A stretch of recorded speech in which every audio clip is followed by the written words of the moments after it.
من القرآن قد خصك الرحمن.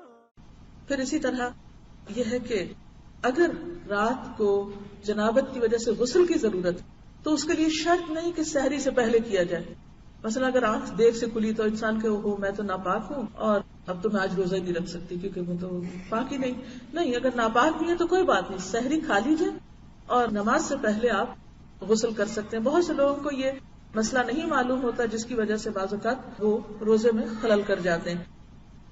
حدیث میں آتا ہے کہ نبی صلی اللہ علیہ وسلم کو بعض اوقات اس طرح فجر ہوتی کہ آپ جنابت کی حالت میں ہوتے, آپ سحری کھا لیتے اور اس کے بعد غسل فرماتے, یعنی فجر کی اذان کے بعد بھی آپ نہا سکتے ہیں.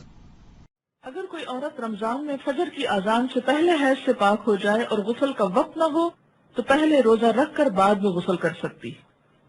لیکن اگر اذان کے بعد پاکی ہوئی ہے, یعنی بعد میں بھی اسپاٹ لگا ہے اور سورج نکلنے کے بعد آپ پاک ہو رہے ہیں اور نہا رہے ہیں اور روزہ آپ صبح سے رکھ چکے ہیں تو وہ روزہ نہیں ہوتا.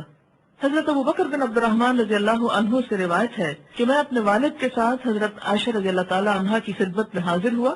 ہمارے سوال کے جواب میں حضرت عائشہ نے فرمایا, میں گواہی دیتی ہوں کہ رسول اکرم صلی اللہ علیہ وسلم احتلام کی وجہ سے نہیں بلکہ جماع کی وجہ سے حالت جنابت میں صبح کرتے پھر غسل کیے بغیر روزہ رکھتے.